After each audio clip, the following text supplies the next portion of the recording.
وأحسن الهدي هدي محمد صلى الله عليه وسلم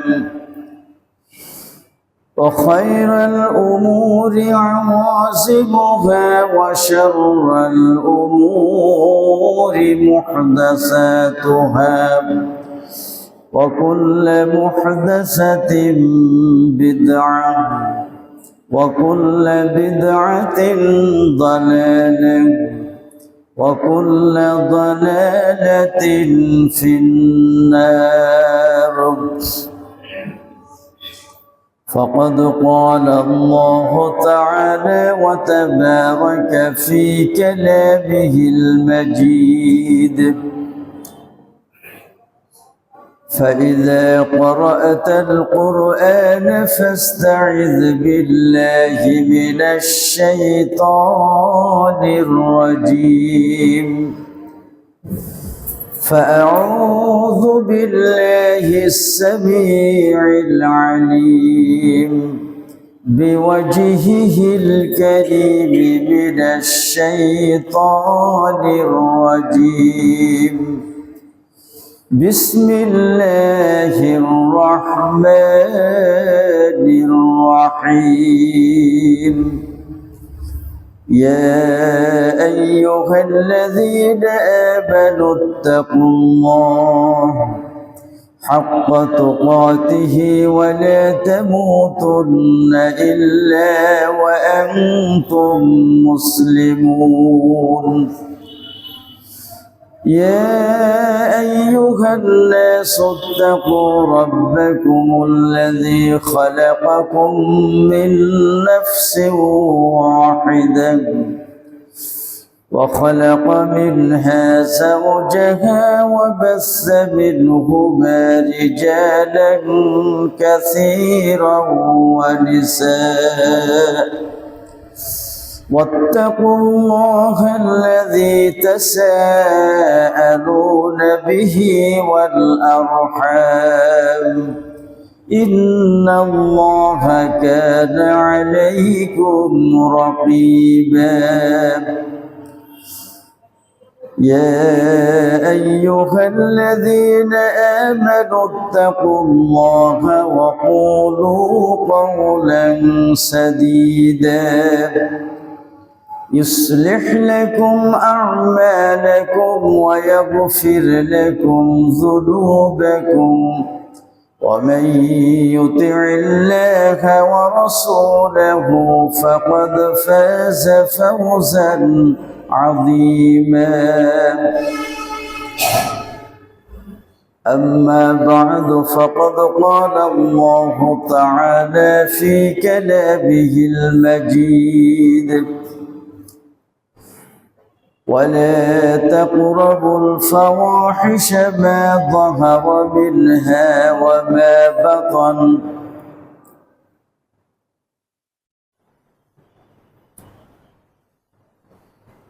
সমস্ত প্রশংসা আল্লাহ রাব্বুল আলামিনের জন্য, যার অশেষ মেহেরবানিতে সালাতুল জুম্মা আদায়ের জন্য মসজিদে সমবেত হওয়ার তৌফিক লাভ করেছি। আমরা সকলেই বলি আলহামদুলিল্লাহ। শত কোটি দরুদ ও সালাম বর্ষিত হোক প্রিয় নবী মুহাম্মদ রাসূলুল্লাহ সাল্লাল্লাহু আলাইহি ওয়াসাল্লামের উপর। আল্লাহ রাব্বুল আলামিন ইরশাদ করেন: ولا تقربوا الفواحش ما ظهر منها وما بطن।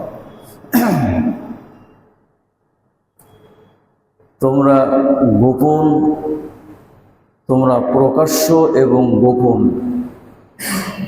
অশ্লীলতার নিকটবর্তী হইও না। সূরাতুল আনআম 151 নম্বর আয়াত। প্রকাশ্যে হোক আর গোপনে হোক,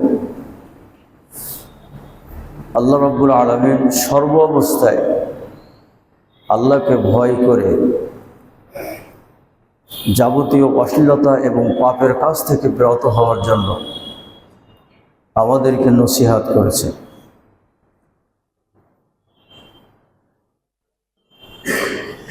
মানুষের জীবন এক বৈচিত্র্যময় ক্যানভাসের ন্যায়, যার কিছু অংশ থাকে জনসমক্ষে প্রকাশ্যে, আর কিছু অংশ তার একান্ত ব্যক্তিগত এবং গোপনীয়।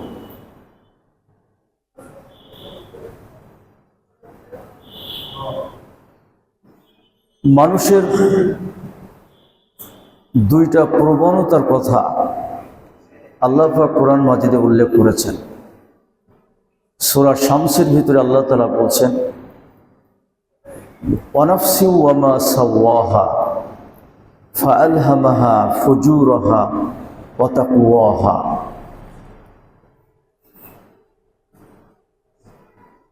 আল্লাহ পাক বলছেন, শপথ নফস বা অন্তরের এবং ওটাকে সুবিন্যস্ত করণের। অতঃপর তিনি ওই নফসের মধ্যে দুইটা প্রবণতা দিয়েছেন, একটা হচ্ছে ফুজুরি আর একটা হচ্ছে তাকওয়া। অর্থাৎ একটা হচ্ছে পাপ প্রবণতা আর একটা হচ্ছে আল্লাহ ভীরতা। মানুষের ভিতরে এই দুইটা জিনিস আছে। তবে কোরআন মাজিদের অন্য আয়াত দ্বারা বোঝা যায় যে মানুষের অন্তরটা পাপের দিকেই বেশি ধাবিত হয়। তার কারণ শয়তান পাপ কর্মগুলি মানুষের সামনে অত্যন্ত সুন্দরভাবে সুশোভিত করে উপস্থাপন করে। মানুষের হৃদয়টা পাপের দিকে বেশি ঝুঁকে যায়। সূরা ইউসুফের ভিতরে আল্লাহ পাক বলেছেন, ইন্নান নাফসা লাআম্মারাতুম বিসসু ইল্লা মা রাহিমা রাব্বি। নিশ্চয় মানুষের অন্তর হলো পাপ প্রবণ, তবে আল্লাহ পাক যাকে দয়া করেন সেই ব্যতীত। আল্লাহর দয়া বা রহমত ব্যতীত শয়তানের হামলা থেকে, পাপ থেকে বাঁচার বান্দার কোনো উপায় নাই। এই জন্য আল্লাহ পাক তার রসুলকে শিখাচ্ছেন, হে নবী তুই বলো, রব্বি আউযু বিকা মিন হামাযাতিশ শায়াতিন। হে আল্লাহ, আমি আপনার কাছে শয়তানের কুমন্ত্রণা থেকে আশ্রয় চাই। ওয়া আউযু বিকা রব্বি আইয়াহযুরুন। এবং তোমার কাছে আশ্রয় চাই যে শয়তানের আমার নিকটবর্তী হওয়া থেকে। তাহলে আল্লাহর নিকটে আশ্রয় চাওয়া ব্যতীত, আল্লাহর দয়া ব্যতীত কোনো মানুষ শয়তানের আক্রমণ থেকে, পাপ কর্ম থেকে বিরত থাকতে পারে না, কখনোই থাকা সম্ভব নয়। তাই আল্লাহ পাক বলছেন, ইল্লা মা রাহিমা রাব্বি। এটা ইউসুফ আলাইহিস সালামের একটা উক্তি। ইউসুফ আলাইহিস সালামকে জুলাইখা যখন ফুসলাচ্ছে, তখন ইউসুফ আলাইহিস সালাম জুলাইখাকে বলছেন যে ওয়ামা উবাররিউ নাফসি। আমি আমার নিজেকে কলুষমুক্ত মনে করি না, দোষমুক্ত মনে করি না। ইন্নান নাফসা লাআম্মারাতুম বিসসুই ইল্লা মা রাহিমা রাব্বি। কেননা মানুষের নফস সবসময় ওই পাপের দিকেই ধাবিত হয়। তবে আল্লাহ পাক যার প্রতি দয়া করেন সেই ব্যতীত, আল্লাহ পাক যার প্রতি দয়া করেন সেই ব্যতীত। তো মানুষের এই পাপ কর্ম, মানুষ প্রকাশ্যে যতটা পাপ বা মন্দ কর্ম সম্পাদন করে, তার চেয়ে অনেক বেশি কিন্তু সে গোপনে এইগুলো করে। নিশ্চয়ই আমার সাথে আপনারা একমত হবেন, মানুষ প্রকাশ্যে পাপ করাচ্ছে, মানুষ গোপনে সবসময় সবচেয়ে বেশি পাপ করে। সে গোপনে পাপ কাজ করে কেন? সে যেন মনে করে যে তার এই কর্মকে কেউ দেখছে না। বাহ্যিকভাবে রাতের আধারে ঘরের ভিতরে সে যখন গোপনে পাপগুলি করে, তখন নির্জনে তার আশেপাশে কেউ থাকে না, সে যেন মনে করে যে তাকে কেউ দেখছে না। সে মনে করে তাকে কেউ দেখছে না। কিন্তু কোরআন মাজিদের ভাষ্য অনুযায়ী মানব দেহে যে অবিচ্ছেদ্য সাক্ষীগুলো আছে, এই সাক্ষীগুলোকে তো সে লুকাতে পারবে না। সে অবিচ্ছেদ্য সাক্ষী হলো তার এই হাত পা, তার দেহ চর্ম ইত্যাদি, এগুলো তার অবিচ্ছেদ্য সাক্ষী। কোরআন মাজিদে আল্লাহ পাক বলেছেন যে হাত্তা ইযা মা জাউহা শাহিদা আলাইহিম সামউহুম ওয়া আবসারুহুম ওয়া জুলুদুহুম বিমা কানু ইয়ামালুন। সেদিন আল্লাহর শত্রুদের যখন আল্লাহর সামনে হাজির করা হবে, তখন তাদের চক্ষু, তাদের কর্ণ, তাদের দেহ চর্ম, তাদের হাত, তাদের পা আল্লাহর কাছে তাদের কর্মের ব্যাপারে সাক্ষ্য প্রদান করবে। এমনকি সে যেখানে দাঁড়িয়ে, যেখানে শুয়ে, যেখানে বসে এই পাপ কর্মটা গোপনে সম্পাদন করছে, ওই স্থানটাও তার জন্য নীরব সাক্ষী। আল্লাহ পাক বলেছেন ইয়াউমাইযিন তুহাদ্দিসু আখবারহা, সেদিন জমিন তার সংবাদ বর্ণনা করবে। বিআন্না রাব্বাকা আওহা লাহা, কেননা তার প্রতিপালক তাকে সংবাদ বর্ণনা করার জন্য তার জবান খুলে দেবে। আল্লাহ রসুল বলছেন তোমরা জমিন থেকে সাবধান থাকো, সে তোমাদের মা, সে তোমাদের সমস্ত কর্মের নীরব সাক্ষী। কিয়ামতের দিন সে আল্লাহর কাছে সাক্ষ্য প্রদান করবে। তাহলে মানুষ গোপনে যে পাপ করে সেই স্থান তার শরীরের অঙ্গ প্রত্যঙ্গ, আল্লাহ পাক বলছেন আল ইয়াউমা নাখতিমু আলা আফওয়াহিহিম ওয়া তুকাল্লিমুনা আইদিহিম ওয়া তাশহাদু আরজুলুহুম বিমা কানু ইয়াকসিবুন। সেদিন আমি তাদের মুখ আটকিয়ে দেব, মুখে সিল মেরে দেবো। ওয়া তুকাল্লিমুনা আইদিহিম, তাদের হাত আমাদের সাথে কথা বলবে। ওয়া তাশহাদু আরজুলুহুম, তাদের পা তাদের কৃতকর্মের সাক্ষী প্রদান করবে যে আল্লাহ আমাকে দিয়ে হেঁটে হেঁটে সেই কাজে গিয়েছিল। হাত বলবে আল্লাহ সে আমাকে দিয়ে এই কাজ করেছিল। তার দেহ চর্ম সাক্ষী দেবে। তখন তারা তাদের অঙ্গ প্রত্যঙ্গের দিকে তাকিয়ে বলবে লিমা শাহিদতুম আলাইনা, দুনিয়াতে তোমাদের কত যত্ন করতাম, তেল মর্দন করতাম, তোমাদের সুরক্ষার জন্য কত কসমেটিক্স ব্যবহার করতাম, আর আজকে তোমরা আমাদের বিরুদ্ধে সাক্ষী দিলে। তখন তারা তাদের অঙ্গ প্রত্যঙ্গকে এই কন্ত বলবে। তখন অঙ্গ প্রত্যঙ্গও বলবে আনতাকানাল্লাহুল্লাযী আনতাকা কুল্লা শাই, আজকে আল্লাহ পাক আমাদের জবান খুলে দিয়েছেন, এবং আরো অন্য যা কিছু আছে যেগুলিকে আল্লাহ চান সবার জবান আল্লাহ করে দিয়েছেন। আজকে সাক্ষী দেওয়ার শক্তি আল্লাহ পাক আমাদের দিয়েছেন, অতএব সাক্ষ্য আমরা দেবই। তো মানুষ গোপনে পাপ কর্ম করার সময় এইগুলো সে ভুলে যায়। সে মনে করে যে তাকে কেউ দেখছে না, তার এই কর্মের কোনো সাক্ষী নেই। আর আল্লাহর দৃষ্টি তো এড়ানো কি সম্ভব? যেখানেই যান, যত অন্ধকার হোক, যত অন্ধকার কুটির হোক, তার ভিতরে যা করে আল্লাহর দৃষ্টি তো এড়ানো আদৌ সম্ভবপর নয়।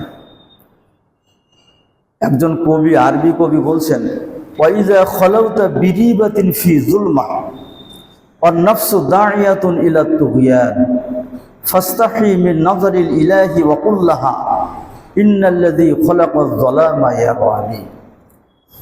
কবি বলছেন যখন তুমি অস্থির হয়ে অন্ধকারে লুকাবে পাপ কর্ম করার জন্য, আর নফসু দাইয়াতুন ইলা তুগয়ান, আর নফস সবসময় অবদ্ধতার দিকেই আহ্বানকারী। ফাস্তাহি মিন নাযারিল ইলাহি ওয়া কুল লাহা, ঠিক সেই সময় তুমি ইলাহ বা আল্লাহর দৃষ্টিকে লজ্জা করো এবং তোমার নফসকে বলো ইন্নাল্লাযী খলাকায যালামা ইয়ারানি, নিশ্চয় এই অন্ধকার যিনি সৃষ্টি করেছেন তিনি তোমাকে দেখছেন। ঠিক না ভাই? এটা তো ব্যাখ্যা করার অবকাশ রাখে না। এই অন্ধকার যিনি সৃষ্টি করেছেন তিনি তোমাকে দেখছেন, আল্লাহর দৃষ্টিকে এড়ানোর কোনো ক্ষমতা নাই। সাদ্দাদ বিন আওস রাদিয়াল্লাহু তাআলা আনহু একদিন আল্লাহ রসুলকে বলছেন হে আল্লাহ রসুল আপনি আমাকে উপদেশ দিন। আল্লাহ রসুল তাকে উপদেশ দিলেন দুইটা। আল্লাহ রসুল বললেন উসিকা বিতাকওয়াল্লাহ ওয়া আন তাস্তাহিয়া মিনাল্লাহ কামা তাস্তাহি রাজুলান সালিহান মিন কওমি। আল্লাহ রসুল বললেন যে আমি তোমাকে উপদেশ দিচ্ছি এই মর্মে যে তুমি আল্লাহ ভীরুতা বা তাকওয়া অবলম্বন করবে। আর কি করবে? ওয়ান তাস্তাহিয়া মিনাল্লাহ, আর আল্লাহর দৃষ্টিকে সবসময় লজ্জা করবে। তুমি যেখানেই যে কর্ম করো না কেন, ভালো করলেও আল্লাহ দেখছেন, মন্দ করলেও আল্লাহ পাক দেখছেন। অতএব তুমি আল্লাহর দৃষ্টিকে লজ্জা করবে মন্দ কর্ম করার ক্ষেত্রে। কামা তাস্তাহি রাজুলান সালিহাম মিন কওমিক, যেমন তুমি তোমার কওমের নেককার পুণ্যবান ব্যক্তিদের সামনে বা ব্যক্তিদের দৃষ্টিকে লজ্জা পাও, তুমি আল্লাহকে ঠিক অনুরূপ লজ্জা করবে। একটা মূল্যবান উপদেশ, এর চেয়ে বড় উপদেশ আর হয় না। একজন মানুষ সাধারণত তার কওমের নেককার পুণ্যবান জ্ঞানী গুণী সমাজ নেতাদেরকে সামনে কোনো অন্যায় করতে, প্রকাশ্যে কোনো অন্যায় করতে ভয় বা লজ্জা পায়, ঠিক না? কিন্তু যিনি দিনে রাতে যেখানে যে অবস্থায় থাকুক, যার দৃষ্টি এড়ানোর ক্ষমতা মানুষ কেন কোনো সৃষ্টির নেই। আল্লাহ পাক বলছেন, ইয়ালামু খাইনাতাল আ'য়ুনি ওয়া মা তুখফিস সুদূর, তোমার চক্ষু কি লুকোচুরি করে, তোমার অন্তর কি গোপন করে, আল্লাহ পাক বলছেন এটা আমি জানি, কেউ না জানলেও, কেউ জানে না, এটা আমি জানি, এটা আমি জানি। তাহলে যার দৃষ্টির বাহিরে মানুষ নেই, মানুষ কেন তাকে লজ্জা করবে না, মানুষ তাকে কেন ভয় করবে না? তো যে কথা বলছিলাম যে মানুষের ভিতরে দুইটা প্রবণতা, একটা হচ্ছে পাপ প্রবণতা, একটা হচ্ছে আল্লাহ ভীরুতার প্রবণতা। কিন্তু মানুষের হৃদয়টা পাপের দিকে ঝোঁকে বেশি। মানুষ গোপন প্রকাশ্যে পাপ করাচ্ছে, গোপনে পাপ করে বেশি, মন্দ কর্ম করে বেশি। তার কারণ তার ধারণা যে এটা কেউ দেখছে না, কিন্তু সে তার দেহের অবিচ্ছেদ্য সাক্ষী, সে জমিনের সাক্ষ্য, নীরব সাক্ষী তার এই গোপন মন্দ কর্মের। এরপরে আল্লাহর দৃষ্টি থেকে সে কখনোই আল্লাহর দৃষ্টিকে সে এড়াতে পারবে না, আল্লাহর দৃষ্টিকে এড়াতে পারবে না। তো আজকে আপনাদের আলোচনার বিষয়টাকে আমি তো এর আগে বলিনি, বিষয়টা বলার আগে তার ভূমিকাটা আপনাদের সামনে পড়ে শোনালাম। আজকে আমার আলোচনার বিষয় হচ্ছে গোপন পাপ। গোপন পাপ এবং তার ভয়াবহ পরিণতি। আমার প্রসঙ্গ এটা, হয়তো কয়েক জুম্মা লেগে যাবে বিষয়টা শেষ করতে। বিষয়টা মনে রাখবেন, গোপন পাপ এবং তার ভয়াবহ পরিণতি। তো ভূমিকায় আর না গিয়ে আমরা মূল আলোচনায় যাই। গোপন পাপ বলতে সেই সব পাপাচারকে বোঝায় যা একজন ব্যক্তি লোক চক্ষুর অন্তরালে বা নির্জনে সম্পাদন করে, ঠিক না? গোপন পাপ কার ভিতরে সে কে কি গোপনে পাপ করে আমরা কি কেউ খোঁজ রাখি? তবে হ্যাঁ, গোপনে যদি কেউ কোনো পাপ করে থাকে তাহলে গোপনে তওবা করলে আল্লাহ পাক ক্ষমা করে দেয়। কিন্তু কেউ যদি তার গোপন পাপটা প্রকাশ করে দেয় যে আমি গত রাত্রে এই করেছি, আল্লাহ রসুল বলছেন আল্লাহ পাক তাকে আর ক্ষমা করেন না, যেহেতু মানুষ জেনে গিয়েছে। তো যে পাপটা মানুষ লোকচক্ষুর অন্তরালে বা নির্জনে সম্পাদন করে সেগুলি হচ্ছে গোপন পাপাচার। আর মূলত এটি অন্তরে আল্লাহর ভয়ে ঘাটতি থাকা এবং আল্লাহ রাব্বুল আলামিনকে মানুষের সে কম গুরুত্ব দেওয়ার নামান্তর, ঠিক না? মানুষের চোখের আড়ালে আমি পাপ করছি যে কেউ দেখতে পাচ্ছে না, কিন্তু আল্লাহ যে আমাকে দেখছেন সেটার দিকে আমার কোনো ভ্রুক্ষেপ নেই, সেটার ব্যাপারে আমার কোনো ভয় নেই। তাহলে আল্লাহর উপরে মানুষের গুরুত্ব দেওয়া হলো না। গোপন পাপের স্বরূপ আসলে এইটা। গোপনে যখন মানুষ কোনো পাপ করে তখন সে মূলত মানুষের চেয়ে আল্লাহকে গুরুত্ব কম দেয়, এই জন্য সে এটা করে। বর্তমান ইন্টারনেটের যুগ, ঠিক না? বর্তমান ইন্টারনেটের যুগ, এই যুগে এই গোপন পাপকে অবারিত করা হয়েছে, অবারিত হয়েছে। গোপন পাপ কেবল বাহ্যিক কাজের মধ্যে সীমাবদ্ধ নয়, এটি মানসিক এবং যান্ত্রিক উভয় ক্ষেত্রেই বিস্তৃত। বিষয়টা মনে রাখবেন, গোপন পাপ মানসিক এবং যান্ত্রিক উভয় ক্ষেত্রেই এটা বিস্তৃত। এটা কেমন? আমি এই গোপন পাপের 4টি স্বরূপ আপনাদের সামনে বলব। আপনাদের সামনে উল্লেখ করার চেষ্টা করব। গোপন পাপের 4টা স্বরূপ। প্রথম মনে করেন ডিজিটাল পাপাচার। আমাদের বাংলাদেশ এখন ডিজিটাল বাংলাদেশ বলা হয়। ডিজিটাল বাংলাদেশ সহ সারা পৃথিবীতে এখন ডিজিটাল পদ্ধতিতে পাপাচার হচ্ছে, গোপন পাপ হচ্ছে ডিজিটাল পদ্ধতিতে। এই যেমন পর্নোগ্রাফি বা অশ্লীল চলচ্চিত্র দেখা। 2, সোশ্যাল মিডিয়ায় বেগানার সাথে অনৈতিক কথোপকথন, চ্যাটিং বা প্রেমালাপে মত্ত হওয়া। 3, বলা যায় যে অশ্লীল ছবি বা ওই ওয়েবসাইট ব্রাউজ করা। এগুলো হচ্ছে ডিজিটাল পাপাচারের অন্তর্ভুক্ত, যেগুলো গোপনে সম্পাদন হয়। প্রথমটা বললাম কি, পর্নোগ্রাফি, অশ্লীল চলচ্চিত্র, অশ্লীল ছায়াছবি, এগুলো দেখা। আমাদের দেশে একসময় সিনেমা হলের খুব রবদপ ছিল, ঠিক এখন তো মনে হয় সিনেমা হল নেই। কলোরাতে 2টা ছিল না, জোনাকি আর একটা নাম কি পলাশ, এ তো আর এখন নেই। আরও যে সমস্ত সিনেমা হলগুলোর নাম শোনা যেত, এসব সিনেমা হল তো আর নাই। এসব সিনেমা হলে সিনেমা দেখতে গেলেও তার মধ্যে কিছুটা প্রকাশ্যতা আসে, মানুষ দেখতে পায়। কিন্তু এখন ডিজিটাল যুগে এই মোবাইল ইন্টারনেটে এই ঘরের কোণে বসে বালিশি শুয়ে বা কাঁচা মুড়ি দিয়ে আপনি যদি ওই মোবাইল ইন্টারনেটে পর্নোগ্রাফি দেখেন, অশ্লীল ছায়াছবি দেখেন, তা কেউ দেখতে পাবে আপনাকে? বর্তমান এই ইন্টারনেটের যুগে এই যাদের আপনাদের এই কি ফোন বলে এটাকে, আইফোন নাকি কি ফোন বলে এটাকে, স্মার্টফোন। এ তো আপনার একটা জরিপে বলা হচ্ছে যে 4টি ক্লিকে একটা পর্ণ ছবি আসে। 4টি ক্লিক করবেন, একটা পর্ণ ছবি আসবে, অর্থাৎ অশ্লীল ছবি আসবে। আর পর্নোগ্রাফি, অশ্লীল ছায়াছবি বা সিনেমা, এগুলো তো আপনি ওই ক্লিক করলে বা সার্চ দিলে আপনার সামনে চলে আসছে। আপনি যেটা চাচ্ছেন সেইটা আপনার সামনেই চলে আসছে। অতএব এটা দেখার জন্য কোথাও আপনার যাওয়া লাগছে না, ঘরের কোণে বসেই আপনি দেখতে পাচ্ছেন। বর্তমান এই মোবাইল ইন্টারনেট তরুণ এবং যুব চরিত্রকে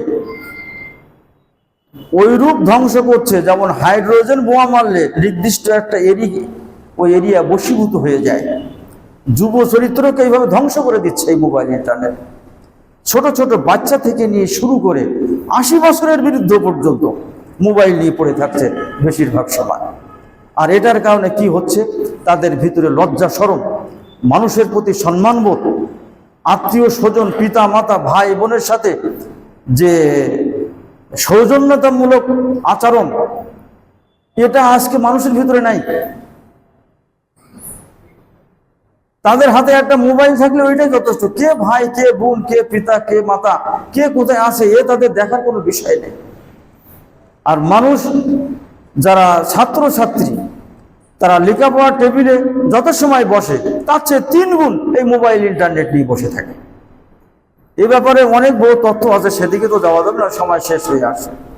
তো এই মোবাইল ইন্টারনেট এই মানুষের যুব এবং তরুণ চরিত্রকে বিশেষ করে ধ্বংস করে দিচ্ছে একেবারে। 4টি ক্লিকে একটা পর্ণ ছবি আসছে। আর পৃথিবীর যেখানে যত অশ্লীল ছায়াছবি আসে, শুধু ওই সার্চ দিয়ে আনার দরকার, সাথে সাথেই চলে আসছে। তাহলে ডিজিটাল পাপাচারের মধ্যে প্রথমে হচ্ছে যে কথাটা বললাম, পর্নোগ্রাফি বা অশ্লীল সিনেমা দেখা। আর এই যে বিভিন্ন আপনার সোশ্যাল মিডিয়ায় বেগানা নারীর সাথে কথোপকথন, চ্যাটিং করা, প্রেমালাপ করা, এটার বিষয় তো ব্যাখ্যা দেওয়ার প্রয়োজন নেই। এটার বিষয়ে ব্যাখ্যা দেওয়ার প্রয়োজন নেই, কিভাবে যে এগুলো হচ্ছে। হ্যাঁ, মানুষ এইটা নিয়েই যেন বিশেষ তরুণ এবং যুবকরা ব্যস্ত হয়ে আছে। এরপরে মনে করেন এই যে অশ্লীল ছবি, তারপরে আপনার ওয়েবসাইট ব্রাউজ করা, এগুলোর ব্যাখ্যায় আমি আর যাব না। এগুলো আপনারা যারা পেপার পড়েন, যারা দেখেন, তারা এগুলো ভালোই বলতে পারবেন আমার চেয়ে, আমি আর ওদিকে যাচ্ছি না। তো গোপন পাপের 4টি স্বরূপ আপনাদের সম্মুখে আলোচনা করতে চেয়েছি। তার প্রথমটা কি বললাম? ডিজিটাল পাপাচার, তার স্বরূপ এইগুলো বললাম। দ্বিতীয় হচ্ছে দৈহিক এবং চারিত্রিক স্খলন। গোপন পাপের দ্বিতীয় স্বরূপ হচ্ছে দৈহিক এবং চারিত্রিক স্খলন। এটা কেমন? এটা হলো নির্জনে নিষিদ্ধ স্থানের প্রতি দৃষ্টিপাত করা। এ সমস্তগুলো কিন্তু অনেক সূক্ষ্ম বিষয়, এগুলো একটু খেয়াল করার দরকার। আল্লাহ পাক আমাদের দেহ সৌষ্ঠব্য দিয়েছেন, নারী পুরুষ সকলে, এক একজনের নারী পুরুষের ভিন্ন ভিন্ন দৈহিক গঠন এবং সৌন্দর্য আল্লাহ পাক দান করেছেন। যে সমস্ত স্থানগুলি দৃষ্টিপাত করা বা স্পর্শ করা হাদিসে নিষেধ আছে, গোপনে সেই দিকে দৃষ্টিপাত করা, এটা একটা গোপন পাপের অন্তর্ভুক্ত। এরপরে মনে করেন এই যে হস্তমৈথুন করা, আল্লাহ রসুল বলেছেন কি এটা হচ্ছে ব্যভিচারের মতো, জেনার মতো, যদিও সরাসরি জেনা বলা হয়নি। তো এটা একটা গোপন পাপ, আমি ঠিক বলছি তো? এটা একটা গোপন পাপ, আমি গোপন পাপের স্বরূপ বলছি। এরপরে আপনার অবৈধ প্রেম বা পারকিয়া, অবৈধ প্রেম বা পারকিয়া একটা হচ্ছে চারিত্রিক স্খলনমূলক গোপন পাপ। এরপরে রাস্তাঘাটে বা মার্কেটে বেগানার প্রতি গোপন দৃষ্টিপাত আসে না? এরকম লোক অনেক আছে, দেখেন, সেগুলোকে তো আপনি ধরতে পারবেন না। অনেক মানুষ আছে যারা রাস্তাঘাটে বিভিন্ন মার্কেটে যায় বেগানা সুন্দরী নারীদের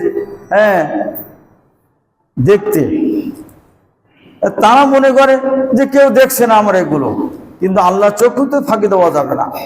যে আয়াতটি একটু আগে তেলাওয়াত করলাম, আল্লাহ পাক বলছেন ইয়ালামু খায়িনাতাল আয়ুনি ওয়া মা তুখফিস সুদূর, তোমার চক্ষু কি লুকোচুরি করে, তোমার অন্তর কি গোপন করে, এটা আল্লাহ পাক তিনি দেখেন। এরপরে জেনা ব্যভিচার, এই সবগুলি গোপন পাপ। জেনা ব্যভিচার, তারপরে সুন্দরী নারীর প্রতি গোপনে দৃষ্টিপাত, তারপরে নির্জনে নিষিদ্ধ স্থানের প্রতি দৃষ্টিপাত, তারপরে অবৈধ প্রেম বা পারকিয়া, এই সবগুলি গোপন পাপ না ভাই? আপনারা বলেন, এগুলো কি প্রকাশ্যে হয়? প্রকাশ্যে আসে যখন চরম পর্যায়ে চলে আসে তখন, কিন্তু তার আগে সে সবসময় চেষ্টা করে এটাকে গোপন রাখার জন্য। এই গোপন পাপ মানুষের ঈমান এবং আমলকে ধ্বংস করে দেয়। 2 নম্বর গেল দৈহিক এবং চারিত্রিক স্খলন। 3 নম্বর হচ্ছে ইবাদতে অবহেলা ও রিয়া। ইবাদতে অবহেলা ও রিয়া মানে লোক দেখানো ইবাদত, এই একটা গোপন পাপ। এই গোপন পাপের স্বরূপটা কেমন? মানুষকে দেখানোর জন্য সুন্দর ও দীর্ঘ ও সুন্দর করে সালাত আদায় করা। মানুষ তার সালাত দেখছে মনে করে দীর্ঘ ও সুন্দর করে সালাত আদায় করা, অথচ গোপনে ইবাদতে অলসতা করা বা একাগ্রতাহীন ইবাদত করা, এই একটা গোপন পাপ। প্রকাশ্যে সুন্দর করে ইবাদত করে, কিন্তু গোপনে সে তার ইবাদতে সেই একাগ্রতা হারিয়ে ফেলে। যে কোনো নেক আমল কেবল মানুষকে দেখানোর উদ্দেশ্যে করাটা হচ্ছে একটা সূক্ষ্ম এবং ভয়াবহ গোপন পাপ, যেটাকে রিয়া বলে।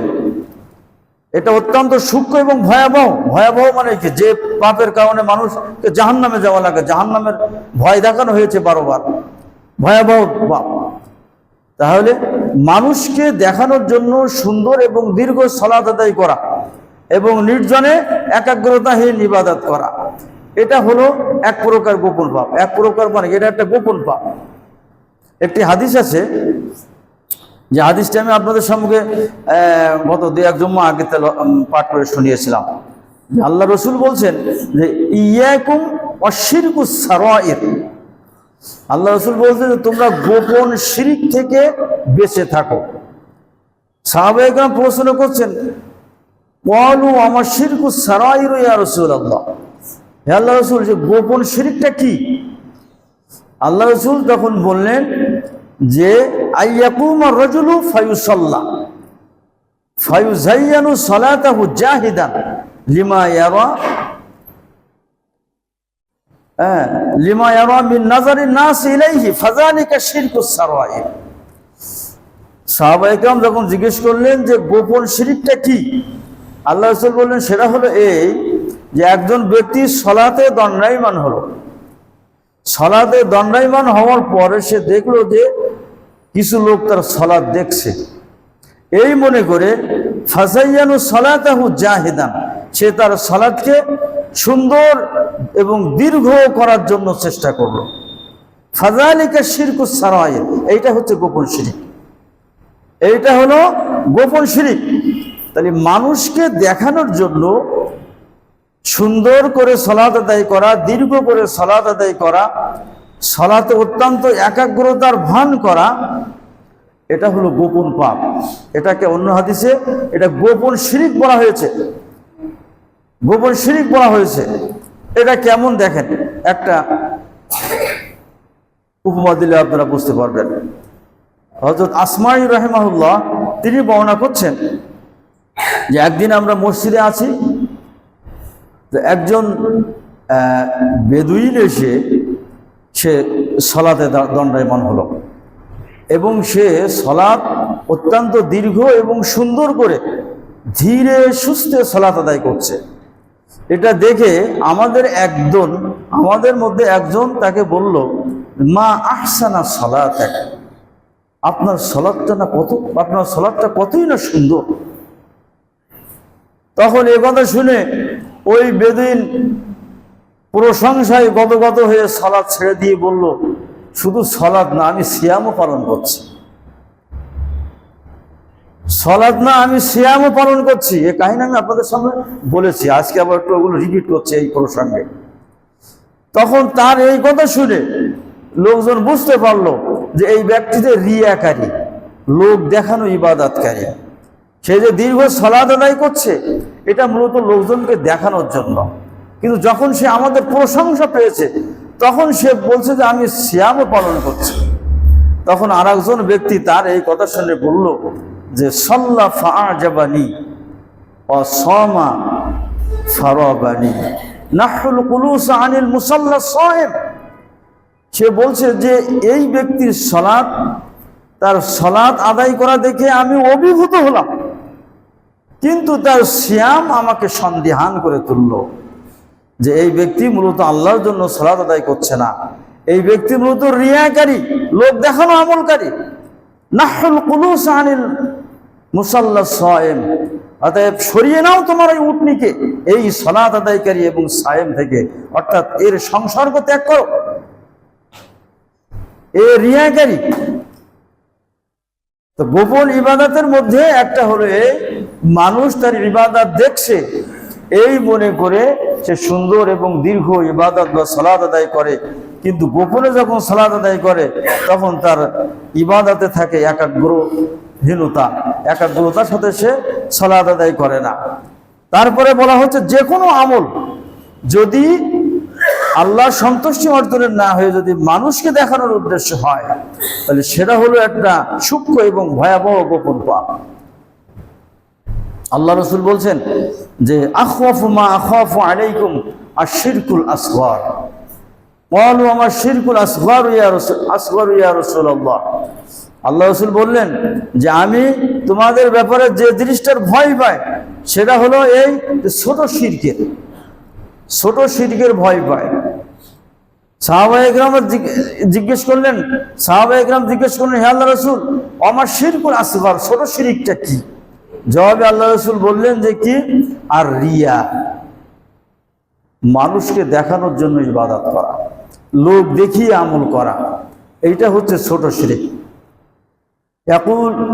ইয়াকুলুল্লাহু আযজা ওয়া জাল্লা ইযা জাযান নাস বিআমালিহিম, যেদিন কিয়ামতের দিন যখন আল্লাহ পাক বান্দার হাতে আমলনামা দিবেন, তখন তিনি তাদেরকে বলবেন যে ইযহাবু ইলাল্লাযীনা কুনতুম তুরাউনা ফিদ দুনিয়া, আজকে তোমরা তাদের কাছে যাও দুনিয়াতে যাদের দেখিয়ে ইবাদত করতে, ফানজুরু হাল তাজিদুনা ইনদাহুম জাযাউন, গিয়ে দেখো যে তারা তোমাদের কোনো প্রতিদান দিতে পারে কিনা। আমার কাছে তোমাদের কোনো প্রতিদান নাই। যাদেরকে দেখিয়ে ইবাদত করতে আজকে তোমরা তাদের কাছে যাও। তাহলে মানুষকে দেখানো ইবাদত কত ভয়াবহ ব্যাপার। আল্লাহ পাক ওটাকে অ্যাকসেপ্ট করবেন না, ওটা গ্রহণ করবেন না, ওটাকে আল্লাহ পাক গ্রহণ করবেন না।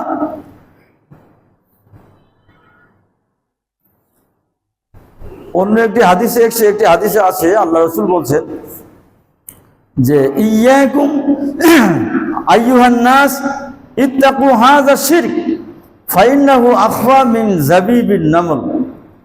আল্লাহ রাসূল বলছেন যে হে জনগণ, তোমরা এই শিরক থেকে বেঁচে থাকো, কেননা এটা পিঁপড়ার চলার গতির চেয়েও অতি সূক্ষ্ম। অর্থাৎ এই রিয়া, লোক দেখানো আমল, এটা এমন সূক্ষ্ম পাপ যা মানুষের ভিতরে ঢুকে মানুষের সমস্ত নেক আমলগুলোকে কুড়িয়ে কুড়িয়ে খায়, এক সময় তাকে নিঃস্ব করে দেয়।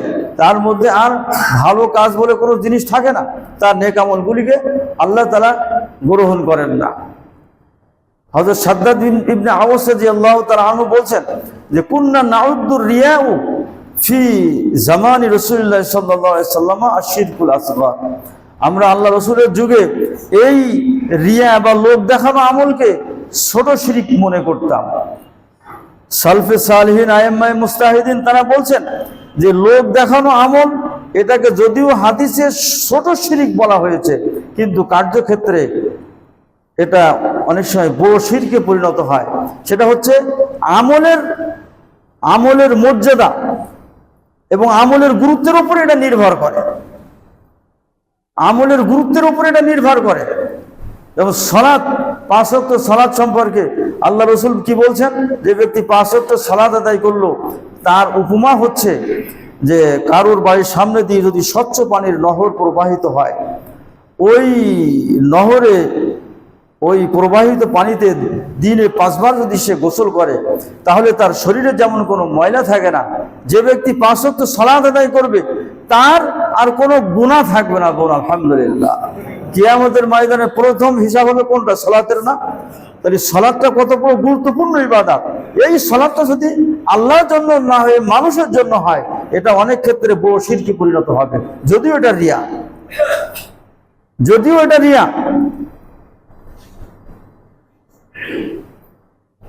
একদিন একজন ব্যক্তি এসে আল্লাহ রসুলকে বলছেন যে আর আইতার রজুলা ইউকাতিলু শুজাআতান ওয়া ইউকাতিলু হামিয়াতান ওয়া ইউকাতিলু রিয়াআন ফাআইয়ু যালিকা ফি সাবিলিল্লাহ। একজন লোক এসে বলছে, হে আল্লাহর রাসূল, যে কোন ব্যক্তি আল্লাহর রাস্তায় যুদ্ধ করে বীরত্ব প্রদর্শনের জন্য, আবার কেউ যুদ্ধ করে ক্রোধ প্রকাশের জন্য, আবার কেউ আল্লাহ রাস্তায় যুদ্ধ করে লোক দেখানোর জন্য। ফাআইয়ু যালিকা ফি সাবিলিল্লাহ, এর মধ্যে কে প্রকৃতপক্ষে আল্লাহ রাস্তায় জিহাদ করে? আল্লাহ রাসূল বললেন যে আল কতলু লিতাকুনা কালিমাতুল্লাহি আযজা ওয়া জাল্লা হিয়াল উলিয়া ফাহুয়া ফি সাবিলিল্লাহি আযজা ওয়া জাল্লা। আল্লাহ রাসূল বললেন প্রকৃত মুজাহিদ হলো সেই যে কেবলমাত্র আল্লাহর কালিমাকে সমুন্নত করার জন্য যুদ্ধ করে, সেই কেবল আল্লাহর রাস্তায় যুদ্ধ করে। ওই যে বীরত্ব ফলানোর জন্য, যে ক্রোধ প্রদর্শনের জন্য, যে মানুষকে দেখানোর জন্য জিহাদ করতে, সবই বাতিল। আল্লাহ তাআলা এগুলোকে গ্রহণ করবেন না, এসব গ্রহণ করবেন। অথচ সবাই আল্লাহর রাস্তায় যুদ্ধ করছে, সবাই আল্লাহর রাস্তায় যুদ্ধ করছে। তাই লোক দেখানো এই যে গোপন পাপ, যুদ্ধ জিহাদের মতো আল্লাহ রাসূল বলেছেন আল কতলু ফি সাবিলিল্লাহ ইউকাফফিরু কুল্লা সাইয়্যাতিন ইল্লা দাইন। আল্লাহর রাস্তায় যুদ্ধ করার সমস্ত গুনাহের কাফফারা, ঋণ ব্যতীত। শহীদ কি কখনো জাহান্নামে যাবে? শহীদ কখনো জাহান্নামে যাবে না। কিন্তু যদি সে রিয়া বা লোক দেখানোর জন্য, বীরত্ব ফলানোর জন্য, ক্রোধ প্রকাশের জন্য আল্লাহর রাস্তায় লড়াই করে, তাহলে ওগুলোকে আল্লাহ তাআলা গ্রহণ করবে না, যেহেতু সবগুলি রিয়া বা লোক দেখানোর অন্তর্ভুক্ত, এগুলো আল্লাহ তাআলা কবুল করবেন না। অতএব যে কথাটি বলছিলাম যে আপনার এই যে গোপন পাপের 4টি স্বরূপ, প্রথমটা বললাম ডিজিটাল পাপাচার, দ্বিতীয়টা বললাম দৈহিক ও চারিত্রিক স্খলন, তৃতীয়টা হলো ইবাদতে অবহেলা ও রিয়া, আর চতুর্থটা হলো অন্তরের ব্যাধি। আগামী জুম্মায় এই দ্বিতীয় নম্বরটা এখনো শেষ হয়নি, দ্বিতীয় নম্বর থেকে আলোচনা করবো ইনশাআল্লাহ। আল্লাহ পাক আমাদের গোপন পাপ থেকে আমাদেরকে হেফাজত করুন, আল্লাহুম্মা আমিন। পরিশেষে দেশের বন্যা পরিস্থিতি, সিলেট এবং ওই অঞ্চলে মানুষের কি দুর্বিষহ জীবনযাপন করছে, আপনারা মোবাইল, ইন্টারনেট, তারপরে পত্র পত্রিকা এগুলো দেখছেন। এগুলো আপনাদের সামনে বর্ণনা করা মানে আপনাদের বিরক্তির কারণ। তো তাদের জন্য কিছু সাহায্য পাঠানোর প্রয়োজন আছে, এটাকে আপনারা মনে করেন? বিভিন্ন সাহায্যকারী সংস্থা, বিভিন্ন সংগঠন, বিভিন্ন দল, ইসলামী অন ইসলামী সকলেই সেখানে ত্রাণ নিয়ে যাচ্ছে। আহলে হাদিস আন্দোলন বাংলাদেশের পক্ষ থেকেও সেখানে ব্যাপক ত্রাণ বিতরণ করা হচ্ছে কেন্দ্রের পক্ষ থেকে। কেন্দ্র থেকে আমাদেরকে নির্দেশ দেওয়া হয়েছে, জনগণ যারা এই নেকির কাজে অংশগ্রহণ করতে চায় তাদের কাছ থেকে কিছু পয়সা করে ত্রাণ নিয়ে তাদের জন্য পাঠিয়ে দেওয়া। আপনারা আমার সাথে একমত হচ্ছেন তো? হ্যাঁ, এই আল্লাহ পাক কিছু মানুষকে বিপদে ফেলেছেন, আর যারা নিরাপদে আছে তাদের জন্য এটা পরীক্ষা যে তাদের সাহায্য তারা করে কিনা। তারা যে কি দুর্বিষহ জীবনযাপন করছে, তাদের গবাদি পশু, ঘর বাড়ি সব নষ্ট হয়ে যাচ্ছে। পাহাড়ের ঢালে যাদের বাড়ি আছে তারা যে কি বিপদের সম্মুখীন হয়ে সেখানে আছে, অনেকেই সেখানে পাহাড় ধসে মারাও যাচ্ছেন। সেই সমস্ত বিপদগ্রস্ত ভাই বোনদের জন্য আমাদের হৃদয়ের গভীর থেকে কান্না আসা উচিত, এবং আমাদের পকেটে যা যেমন সামর্থ্য আছে তাদের জন্য কিছু দান করা। এখন আপনারা দিয়ে যাবেন, আর যাদের পকেটে নেই পরে আমাদের কাছে পৌঁছে যাবেন। প্রত্যেক কাতা থেকে একজন করে ওঠেন, এই দানগুলো আপনারা একটু কালেকশন করেন। প্রত্যেক কাতা থেকে একজন করে ওঠো, প্রত্যেক কাতার থেকে একজন করে উঠে এই ত্রাণ কালেকশন করেন। হৃদয় উজাড় করে ত্রাণ দেবেন সবাই।